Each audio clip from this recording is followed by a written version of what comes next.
Titulado a esta reflexión basado en Romanos 3, 9 al 20, pasaje que fue leído de antes, el título bien breve, ni uno solo, ni uno solo.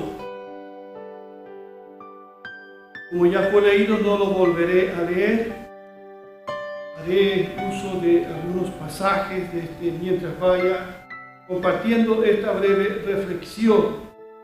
Los primeros capítulos del libro de Romanos nos dice que todos los hombres y mujeres están en la misma condición frente a la ley de Dios. Tanto el judío como el no judío han quebrantado la ley de Dios y por lo tanto están bajo el juicio y la condenación. Y Pablo hace aquí, en este capítulo 3, verso 9, hace una pregunta, pero la hace como un judío que es. Y dice, ¿somos nosotros mejores que ellos? ¿Es el judío superior al que no lo es? Porque ellos se sentían superiores al resto de las naciones. No es lamentablemente la única raza o pueblo que se siente superior a otras. En la primera mitad del siglo XX, este mismo pueblo fue considerado una raza inferior por los que provenían de la raza aria. En esta oportunidad, el judío se siente superior al no judío en su cumplimiento de la ley y de los mandamientos del Señor. Se declaran a sí mismos justos. Pero el texto dice que todos están bajo pecado y nadie queda fuera de esta afirmación del apóstol Pablo en Romanos capítulo 3. Todos están bajo pecado, dice. Y estar bajo pecado no es otra cosa que estar bajo el dominio del pecado. Y por lo tanto, es estar esclavo del pecado. Y esto nos alcanza a todos. Por eso es que vemos, estimados hermanos y amigos, vemos lo que vemos hoy. Por muy grande que sean nuestros privilegios, como los privilegios que Dios le dio al pueblo judío, estamos y seguimos estando bajo la sombra y la influencia del pecado. Por eso es que cada uno de nosotros, los que están aquí y los que están allá, escuchando, estamos bajo la influencia del pecado y luchamos en contra del pecado. Y esto es transversal a todos los pueblos. Pablo responde tajantemente que todos están bajo pecado. Eso como primera cosa. Segundo, dice que no hay justo, ni uno solo, ni uno solo. No hay quien entienda su triste condición ante Dios. Yo sé que muchos de nosotros nos consideramos buenas personas, somos los mejores vecinos que hay, somos los mejores padres, somos buenos hijos, somos buenos ciudadanos, hasta nos autodenominamos buenos cristianos.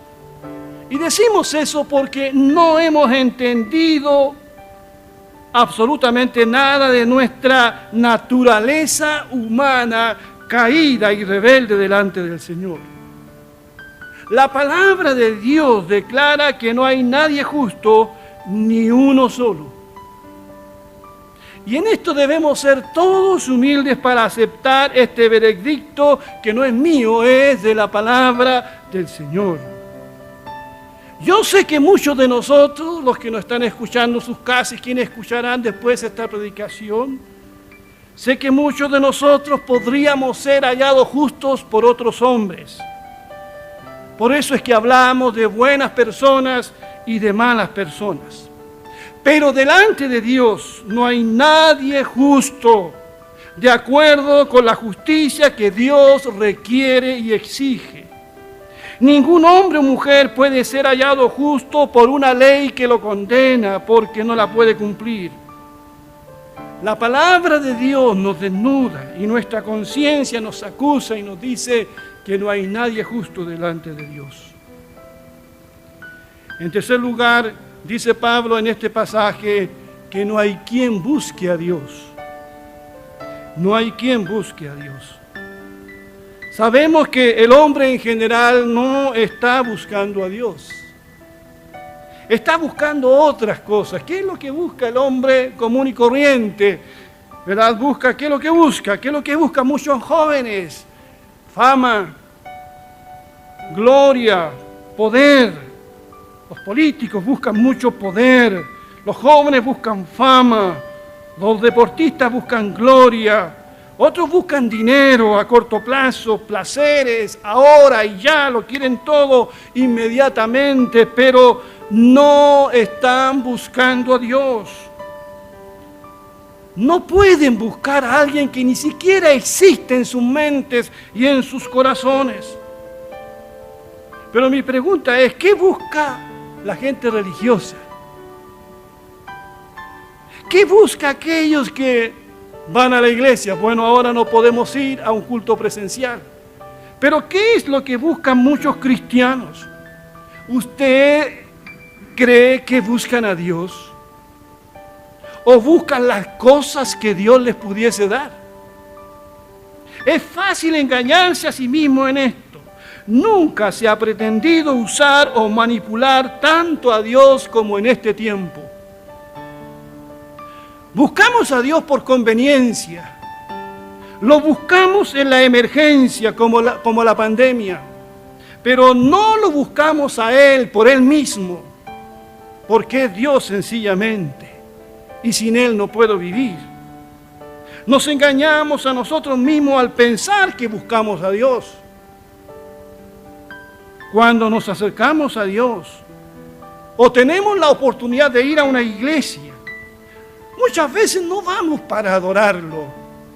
Vamos en la búsqueda de las añadiduras, pero no vamos buscando el reino de Dios y la justicia de Dios. Amigo, amiga y hermano y hermana que me estás escuchando, la Biblia nos recuerda que no hay quien entienda, no hay quien busque a Dios. Y como resultado, dice el verso 12 de Romanos 3, todos se desviaron, a una se hicieron inútiles, no hay quien haga lo bueno, no hay ni siquiera uno, ni uno solo, como titulé esta reflexión. Todos se han descarriado, a una se han corrompido. Cuando dejamos de buscar a Dios y le damos la espalda, empezamos a meternos en líos, empezamos a meternos en serios problemas. Y según la palabra empezamos a descender más y más. Empezamos a degradarnos como seres humanos, empezamos hasta a oler mal y es un olor de muerte. Empezamos a apartarnos del buen camino como una oveja que abandona el rebaño. Bien dijo el profeta Isaías que todos nosotros, todos, porque no hay justo ni aun uno, todos nosotros nos descarriamos como ovejas. Cada cual se apartó por su camino. Los medios de pruebas que usa Pablo para demostrar nuestra condición son tomadas del libro de los Salmos e Isaías principalmente. Y él cita el Salmo 14, del verso 1 al 3, y que dice el necio en su corazón, no hay Dios.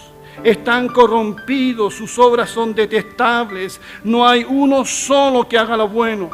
Desde el cielo el Señor contempla a los mortales para ver si hay alguien que sea sensato y que busque a Dios. Pero todos se han descarriado, a una se han corrompido. No hay nadie que haga lo bueno, no hay uno solo. Este salmo fue el que Pablo cita en Romanos 3. Me llama la atención la frase, a una se han corrompido. Es como si se hubiesen puesto de acuerdo para corromperse y hacer lo malo. En los últimos años hemos asistido en Chile a una sucesión de hechos que atestiguan de nuestra corrupción como sociedad. Instituciones públicas, civiles y militares no han escapado a la corrupción. Hasta la misma iglesia. ¿Para qué decir la política? No es una exageración de Pablo al decir que estamos todos bajo pecado. Y si no somos libres por el poder del Evangelio, seguiremos siendo esclavos. Por eso, mis estimados y amigos, que Dios realmente tenga misericordia de nosotros. Y no solamente de nosotros como país, sino de nuestros países vecinos, que están casi peor que nosotros. Un botón de nuestra corrupción, dice Pablo, son las cosas que decimos. En el verso 13 de Romanos 3 dice, sepulcro abierto es su garganta, con su lengua engañan, veneno de áspides hay debajo de sus labios, su boca está llena de maldición y de amargura. Es una cita del Salmo 140, verso 3, que dice, afilan su lengua cual lengua de serpiente, veneno de víbora hay en sus labios. En sus palabras no hay sinceridad. En su interior solo hay corrupción. Su garganta es un sepulcro abierto. Con su lengua profieren engaños.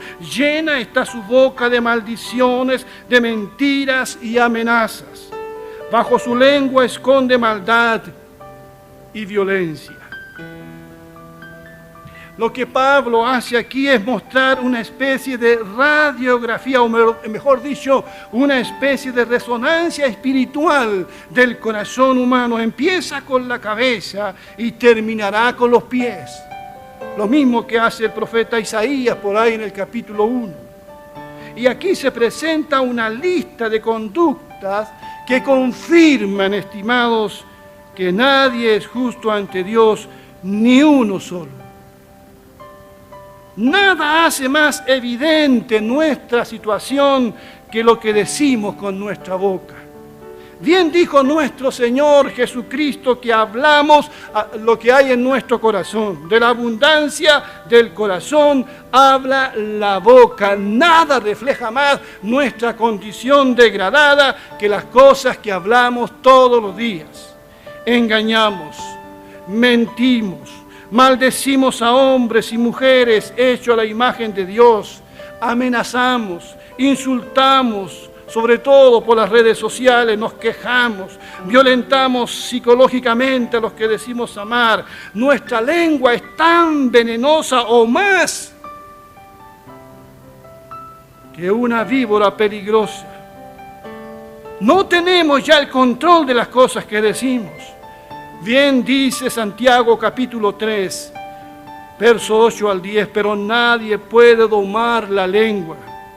Es maligna e insaciable, llena de veneno mortal. A veces alaba a nuestro Señor y Padre, y otras veces maldice a quienes Dios creó a su propia imagen. Y así la bendición y la maldición salen de la misma boca.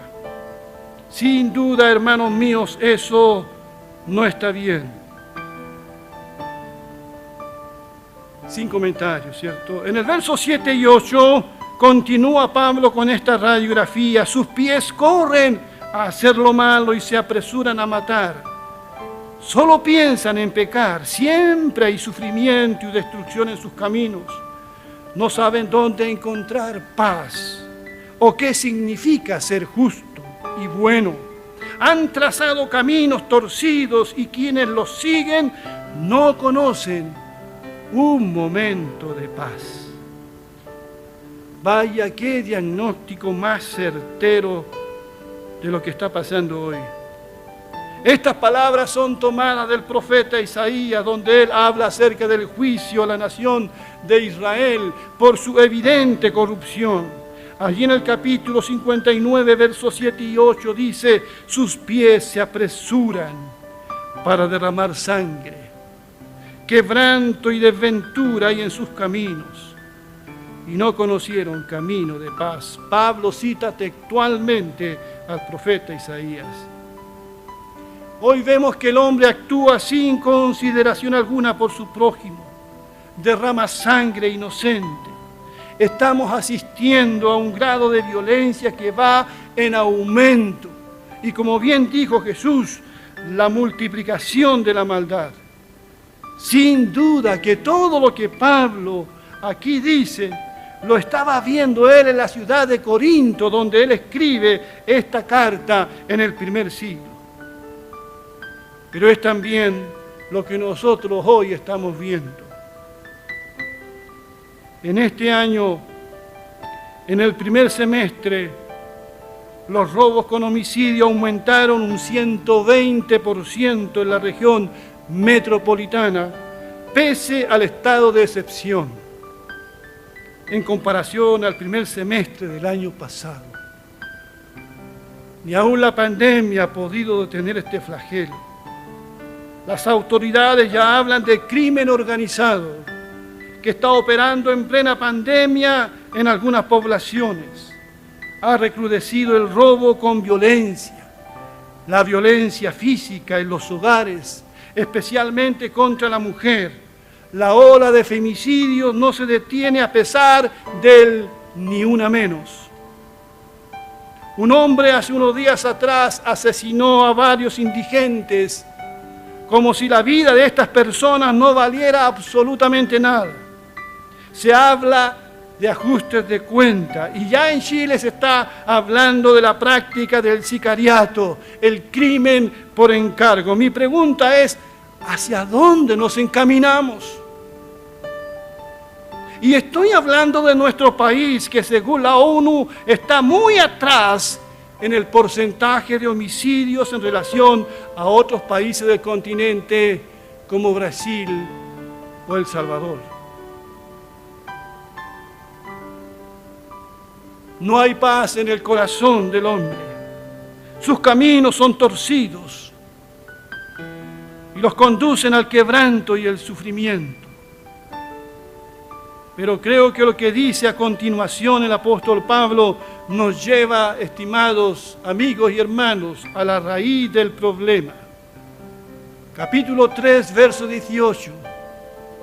Dice Pablo: no hay temor de Dios delante de sus ojos. ¿Lo escuchó bien? No hay temor de Dios delante de sus ojos. Este es el punto. Cuando no existe el temor a Dios, todo vale, todo está permitido. No les pasa por la mente tener respeto o temor a Dios. Y esto constituye, según el apóstol Pablo, lo medular de la condición perdida del ser humano. Porque cuando falta el temor a Dios, se abre la puerta a toda suerte de maldad, de irreverencia. Cuando falta el temor a Dios, faltará el respeto al prójimo. Cuando no se respeta a Dios, no se respetan a los padres, a los ancianos.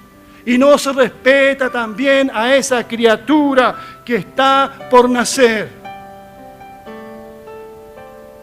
Quien no respeta a Dios también termina no respetándose ni siquiera a sí mismo.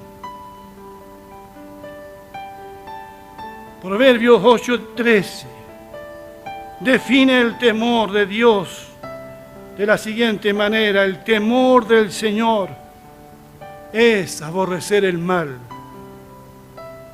Yo aborrezco la soberbia y la arrogancia, dice, el mal camino y la boca perversa. Donde no hay temor de Dios, no hay límite para el mal, y nuestro país hace mucho rato que perdió el temor a Dios. Se perdió en las iglesias. Se ha querido sacar a Dios de todos lados. Y estamos como estamos.